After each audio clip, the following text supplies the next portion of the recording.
This podcast is supported by listeners like you. We're grateful for your tax-deductible donation at newthoughtphilly.org or the link in the episode description. A practical prayer is a prayer that works. These discussions between Reverend Bill Marcioni and Carol Lawrence dive into the details of how it works and how to work it. Reverend Bill is a New Thought minister and the author of Practical Prayer for Real Results. Your new life begins with a new thought. Carol Lawrence is on a spiritual quest, finding the New Thought teaching after decades on the pulpit in 3 different traditional denominations. I've got some questions. Together, they're exploring the philosophy and activities that come together from many of the world's religions to create the practical spirituality that is New Thought.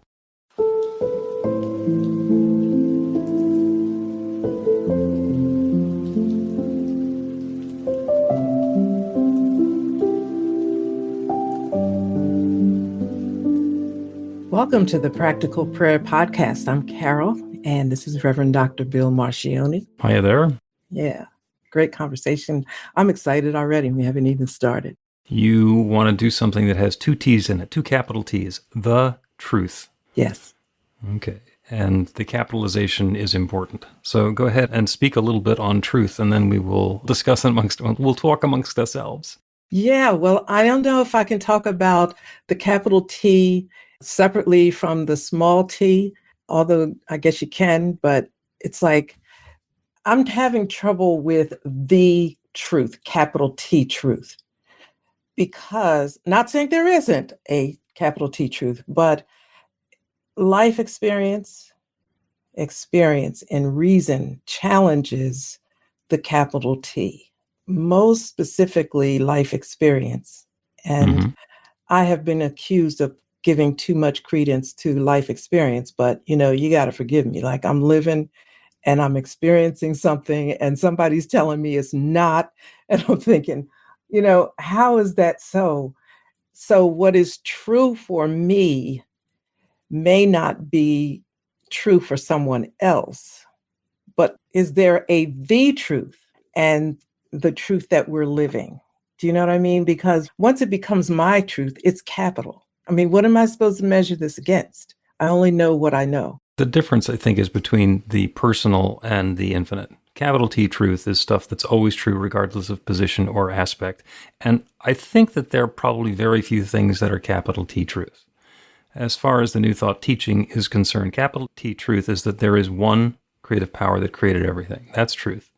And no matter where we go or what we do or how we pretend that that's not the case or individualize or slice and dice the universe and our awareness of it down into little pieces, at the core, there's always that truth. There is one. And it's showing up in lots of different ways, but there is one. So that's capital T truth. Another capital T truth is that it's love. And the reason that we are confident saying that it's love is because in the beginning, there was only this one creative power. And then it began creating. And since it didn't have anything else to create out of, it was creating by sharing itself. And that sharing of self is love.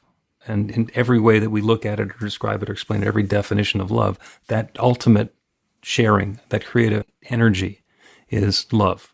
So there's only one power and presence, and it's love. And those are the capital T truth pieces. And we have a lot of ways of describing it, and then we can have disagreements about the descriptions. And, that's fine. But when we can get back to a principle, then that's where capital T truth lives. There are different ways of experiencing it. And so when something becomes capital T truth for you, what you're doing is you are absolutely believing it, and there is nothing in your awareness that stands in the way of that being permanent and forever. Now, when somebody gets up on the witness stand, they raise their hand and they say they're going to tell the truth and the whole truth, nothing but the truth. What they're going to do is tell their story. And they're not going to make anything up, and they're not going to tell a story that they know to be a falsehood, but it's still little t truth because it's their version of the truth. There's an interesting story about you get 6 people to witness a traffic accident, and you're going to get 8 different stories about what happened. And none of them are lying. They just all saw it from a different perspective and in a different understanding of what was happening. And what they're saying is the truth. But that's why the investigators, when they're looking into what happened in an accident or anything, are going to ask everybody's opinion and then kind of sift through what everybody said plus what the physical evidence is and all the rest of the story to come up with an idea of what it is that's likely that actually happened. And even what they come up with as the combined story might not be what actually happened, but it's going to be the truth as far as their investigation is concerned. Mm-hmm. So the truth, the small t truth, is, I don't like this word because it doesn't really say what I mean, but it's like relative, but it's not really. It's just what's true for me and what I have known throughout my whole experience, although that changes. That can change. Yep. So you hold on to it, I guess, as a small t. Now, let me go back to something you said. You were talking about there is that one that expresses itself in love. Mm-hmm.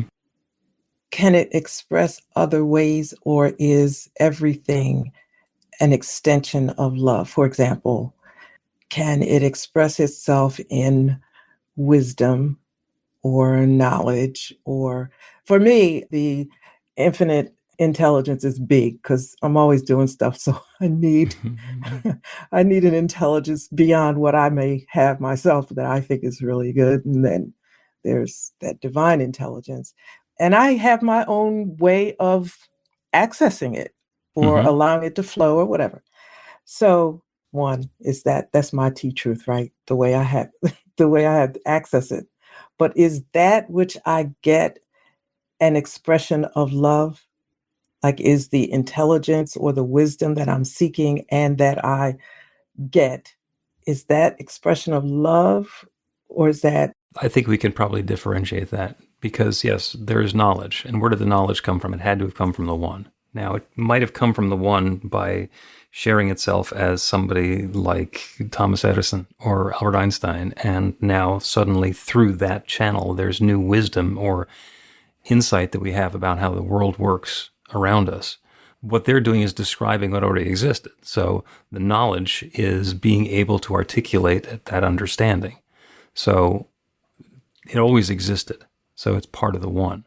The same thing with energy. All of the energy and all of the matter that ever existed and ever will exist already exist. They're the one sharing itself.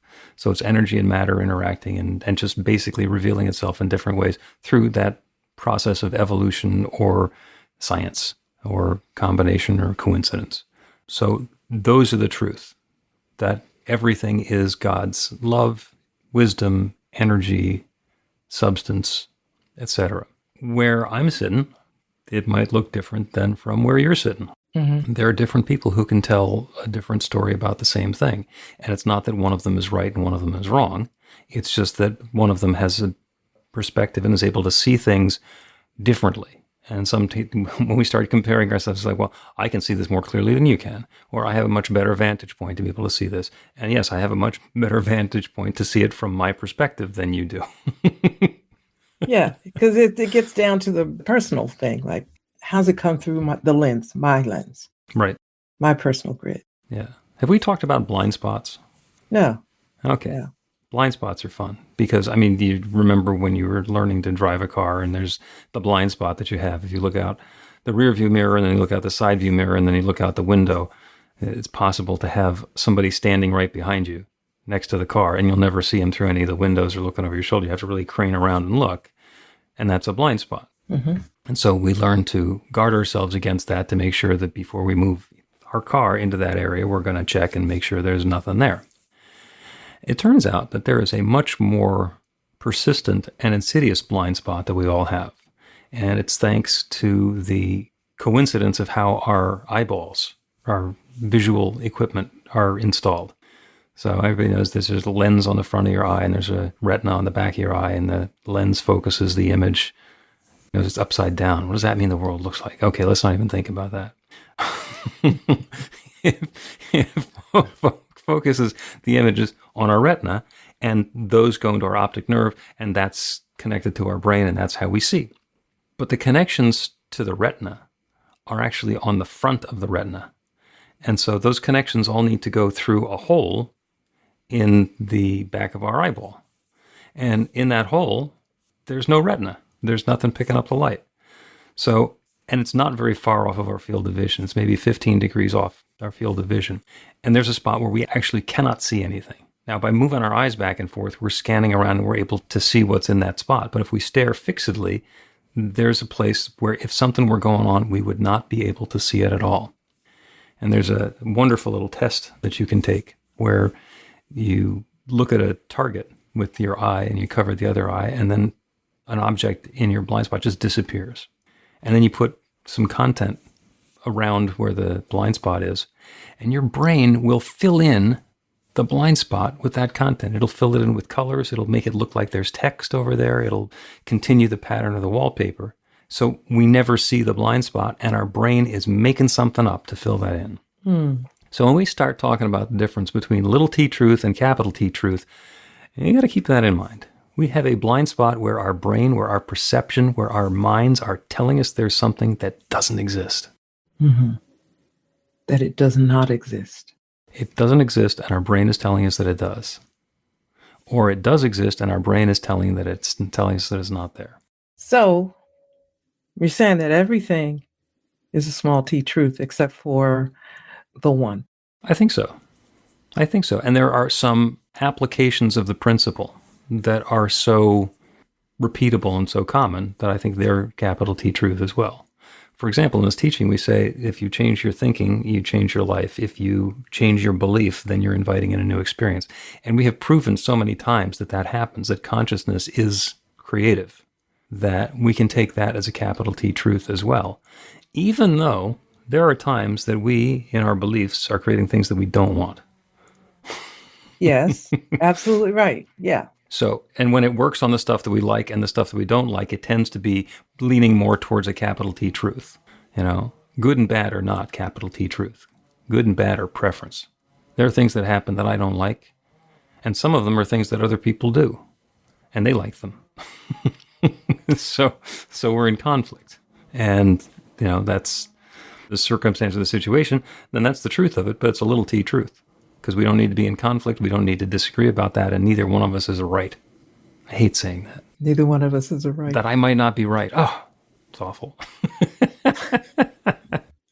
Well, listen, if I got over it, anybody could get over it, right? That's true. That's true. Yeah. Let's take a quick break and come back and talk some more about truth. Learn to put practical prayer to work in your life.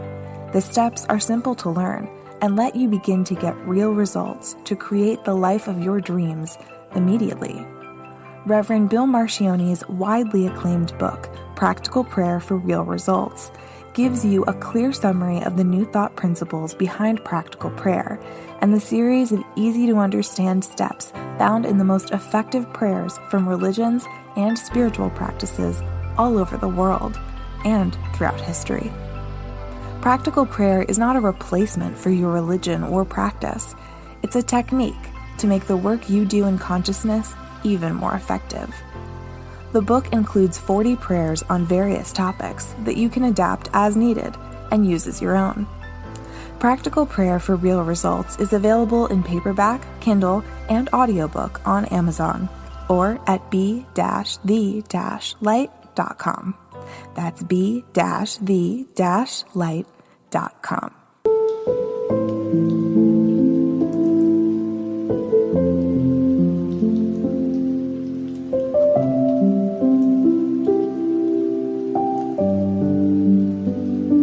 Welcome back to the Practical Prayer Podcast. I'm Carol, here with Reverend Dr. Bill Marcione, talking about truth. Talking about truth.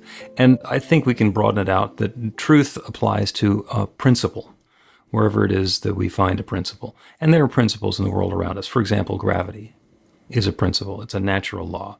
And it works for everybody, and it works exactly the same way for everybody, and no one is immune to gravity. And the same thing for electricity. The electromagnetism, magnetic force. There are forces that we have observed in the physical universe that are just truth. They're principle. They work always for everyone. Now, that doesn't mean that we are always going to be subject to them in the same way. So, for example, we know that the speed of light is 186,000 miles per second. Some of us had that number right at the top of our mind. Some of us have I know there's a speed of light, but whatever it is. So we know that that's how fast light travels. And we know from what Einstein said, and from some other work that's been done, that that is the fastest speed that is possible in our physical universe. The speed of light is the truth, capital T. The thought that that's the fastest thing that can possibly happen is a little t, because that's experiential, and it is completely possible that we are going to figure our way around that and say, ooh, we were walking and we could have taken the high speed line and there's just a way around it. So on the one hand, that's how fast a photon moves. That's how fast light goes. And in the physical universe, that's the way that it acts. But to say that, therefore, is the limiting, controlling factor in everything is short-sighted. Mm-hmm. Yeah, because there are other things that we can create that change, not change it, but alter it or affect it a little bit. Mm-hmm. So then I was thinking about, that's like a science thing or physical. So I was thinking about, during the break, cause and effect. That's a truth. You agree? Oh, absolutely. Okay. The principle and the process of cause and effect is a truth. One particular cause or one particular effect is not necessarily implying that there's a truth behind it, because there's a lot of room for different beliefs and different subtleties in there. But the principle itself is a truth. I believe it is. Yeah. Because when I first encountered it, of course, I thought, oh, no, this can't be.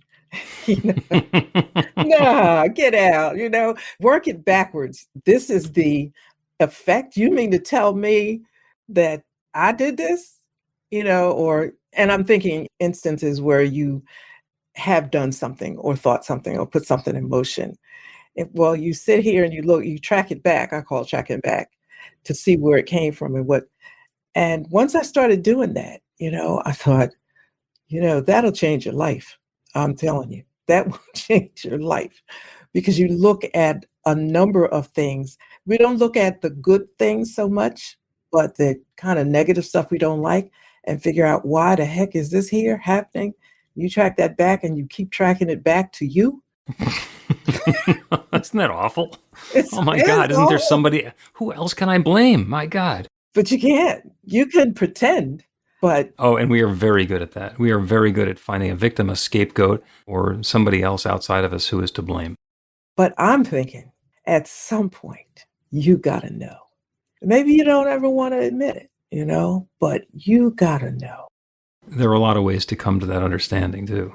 I mean, experientially is one, and we love doing that. That's why when we start doing practical prayer, we do it for inconsequential things, where it's not going to impress us that much that it changed. You're not going to be doing our first prayer to, cure Aunt Sadie of cancer, or, pull Uncle Morty out of, debtor's prison or bankruptcy. So we pray for, getting more traffic light, more green lights than we normally would get, or for the bus to show up exactly when we get to the bus stop. And it's the sort of thing that once we set the intention, open the invitation for that, then the creative law that creates galaxies, that creates spontaneous remissions of disease, can create traffic lights that are changing when we get there. It can bring those coincidences in. And that is a way for us to say, oh, this does work. This cause and effect thing does work. And then we get to use it on different stuff. Yeah. And yeah, it does work. That's all I can say, because when I've looked at it, it's worked for big things or things. And, my husband will say, when you decide something's going to happen, it's going to happen. And he's been saying that for years. And I don't. And he's been right for years, I'm sure. He's been right. But I never think of it like, okay, I'm deciding that this is going to. I look back and say, oh, yeah, I remember the moment I decided. But now it's like, whoa, I know I can do this. It's like, I know it. So I even say this, and, I don't know if this is legit new thought. This is just me, right? So I'm talking to a lady at the ocean who had a wonderful dog, and I'm talking about the Great Danes, and you know how I can get about Great Danes. Oh, and yes. I always stop and say, Spirit, don't pay any attention. I'm not talking to you now. Do not send it right now, because I know by the time I get home, somebody's going to be at the door saying, I heard that you wanted this puppy. So I believe it that much that there are times I'll just stop and say, Spirit, I'm not talking to you. Okay. Whoever's like putting the energy in this cause and effect. This is just a chat right here. And you know it's not going to be somebody showing up say, hey, I heard that you wanted a Great Dane. No, it'll be a stray sitting on your front porch. It happened exactly that way. The second one I got, exactly somebody showed up and said, the orchestration of how it happened, it was really, I don't believe this is happening. And once I looked at that and said, you know what, things happen in ways to get your attention. It's almost funny, it's delightful, but it is real. It's real. And that's why, to me, cause and effect is such a truth. Now, you tell me whether it's a small t or a large T, a capital T. I'm saying it's a T. It's a big T. It is a capital T, and it's always working. It's always in process. The individual experiences and expressions of it. You start talking about a Great Dane, and suddenly a Great Dane shows up, and there's the thing, oh, capital T, truth, that's cause and effect. I was talking about a Great Dane, and there it is. But it's also possible that you were talking about a relationship that was in disharmony, and it turns out that dog joining your family will, at some point in the future, bring great healing to that relationship.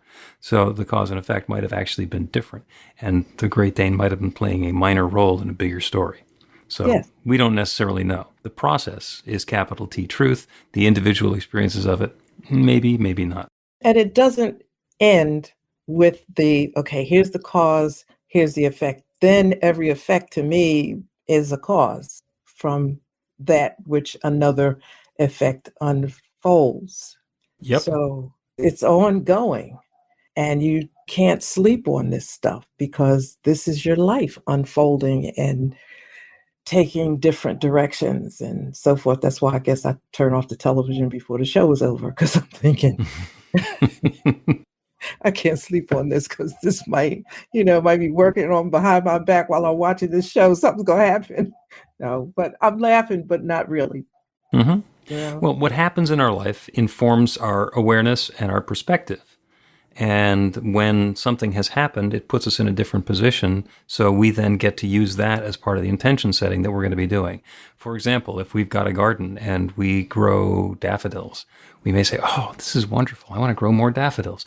Or we might say, I love growing daffodils, and next year I'm going to grow daffodils and crocuses and tulips and begonias or whatever. And we set about expanding or continuing or using the feedback that we got from the first one to continue our gardening.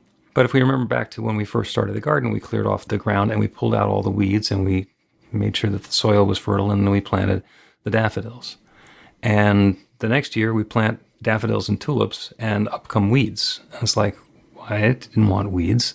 It's like, yeah, you already had weeds.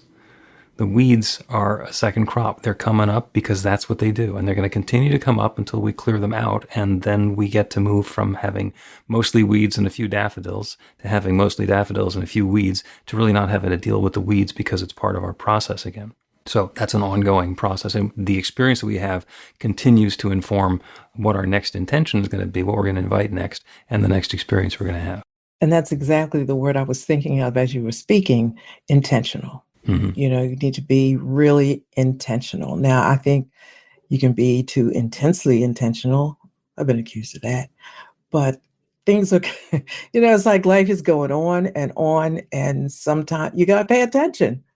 And if you're not intentional, something can slip in and it's going to do that anyway. But I just think you need to be careful. I think it's actually explained very clearly in Scripture. And I was actually reading, this was scripture quoted by Thomas Troward in the Edinburgh Lectures. All things whatsoever you pray for, believe that you have received them, and you shall receive them. All things whatsoever you pray for and ask for, believe that you have received them, and you shall receive them. So you have to believe that you have them before you get them. The belief comes before the receipt. And he pointed out that the tense is really important there. Mm-hmm. It's not you're going to ask and then wait for something and then believe it when you see it. We have to start with the belief, and that's the opening and the invitation and the intention. And sometimes I think the belief is not always terribly specific.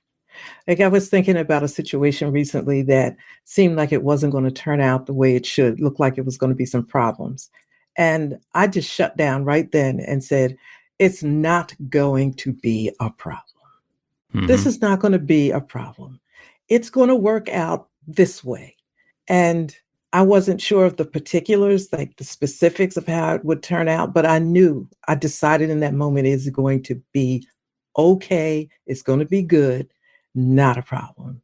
And recently I can think about exactly 3 situations where I just stopped in the moment. And the only thing I can say that I believed is that the end result was not going to be a problem. It's going to work the way we need it to work, or, in our best interest. Or you sent me a text one time that said love unfolding. And I thought, because I think of love as a mushy thing, and so when you think love unfolding, I'm like, look, I need the right stuff to unfold here right now. But then, that is love, right? Oh, yeah, absolutely. That's spirit. And the love unfolding is the new experience that you're having. It's also that pivot that you get to make to say, I've been dealing with this nonsense and I'm done with that. So it's the ability to change your perspective and invite something new. And it's also the nonsense that's been coming up, because that's what's bringing about the pivot that lets you switch to something that's going to be new. I can remember a bunch of times when I've woken up and I'm feeling a tickle in my throat and a drip. And it's like, that's the beginning of feeling unwell for a few days. And then specifically realizing that I've had that experience before, but that's not always. So I'm going to choose something different. And the choice that I make is, okay, I'm taking care of myself and I am in complete harmony, physically, emotionally, mentally, spiritually. And I put myself into a position of inviting in that experience of health and vibrancy, and it goes away. It goes away like before I get out of bed. So that stuff is not just possible, but it happens all the time. Yeah, I got to listen to you a little bit better, because you have better ways of saying it, because that kind of situation happened to me 3 times recently over the last 60 days when I could not afford to be sick. And I just said, this ain't happening. This is not happening. I'm not sick. Don't even try it. I got to go. I have other things to do. Yeah, I didn't have good words. I just knew this ain't happening right now. No. Yeah. Let's take another break and then a prayer on the truth. You can put practical prayer to work in your life, and Reverend Bill Marcioni can help. He is offering an online class that teaches you to create your own practical prayer in 5 weekly 1-hour sessions. The final hour brings your practical prayer together, anchored in live original music by a notable New Thought musician. Practical prayer is based on the most effective prayers found in religions and spiritual practices all over the world. Use it to deepen ever more fully into the truth of your spiritual nature. It's the core of a transformational spiritual practice that's simple, even if it's not always easy. Reverend Bill is also available for private spiritual counseling prayer sessions. Together, you'll lean into the challenges you've experienced in life and explore the transformation that's possible through practical prayer. You'll uncover old, hidden beliefs and uproot them to make way for the life of your dreams. Everything you need to know is on the website at b-v-light.com. That's b-v-light.com.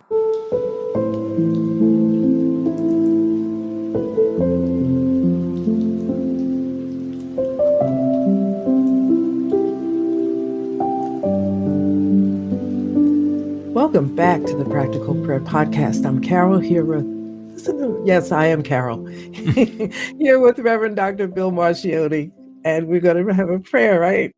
Yeah, this prayer is about being open to the truth. And it's truth, capital T, the big understanding of that divine power and presence that creates everything. And it shows up in all kinds of different ways. We teach the practical prayer class. We talk about the infinite aspects of God, and there aren't that many of them. There are things like abundance and energy and intelligence and love and power and wholeness and harmony. And all of those things are true. Those are true of the infinite, and those are available to us. So for the prayer today, what we're going to do is close our eyes to the situation and the circumstance that's going on around us. And you can do that actually physically if it's safe to do so, or you can do that metaphorically if you're driving or it's going to otherwise be uncomfortable to close your eyes. As we open our awareness to that bigger picture, to that divine power and presence that is everything, that is everyone, that is everywhere, that is creativity and harmony. That divine power and presence is light and love and wholeness. It is joy and freedom and strength. It is all of those creative processes and expressions that we can trace back to that one. Love unfolding. And that divine power and presence shares itself as all of its creation. Everything that exists everywhere is the one expressing itself in a different way. We feel distinct and individual and in some way separate. And it can look that way from the outside. I'm standing over here and somebody else is sitting over there, and we're obviously separate.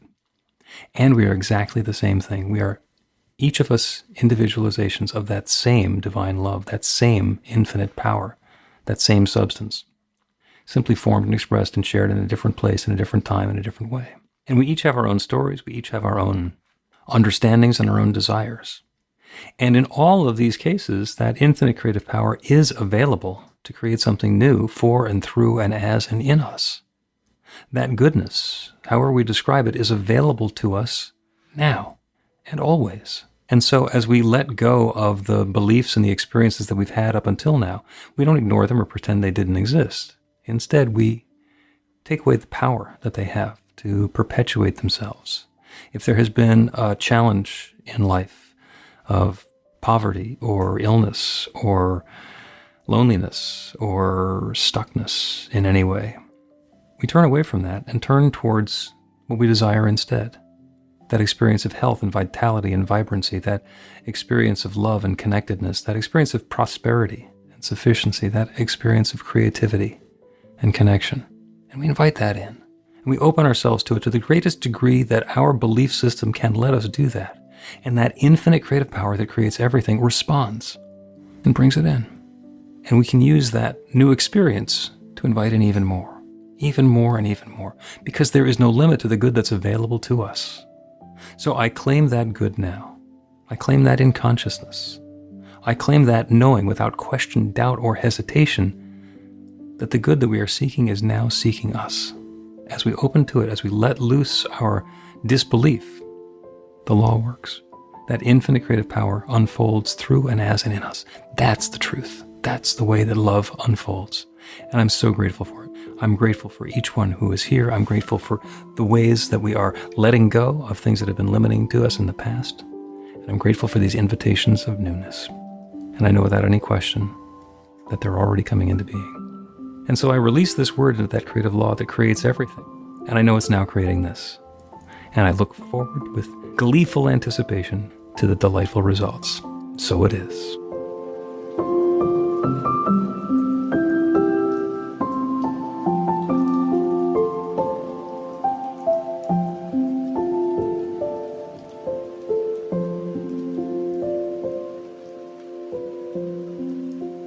The Practical Prayer Podcast with Reverend Bill Marcioni and Carol Lawrence is a production of BeTheLight.com. be-the-light.com, where you can find more information about practical prayer for real results. Our theme is by Music of Wisdom.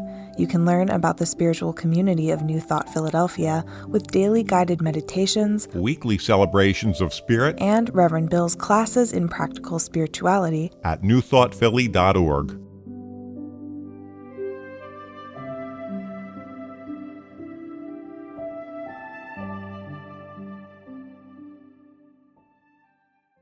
This podcast is supported by listeners like you.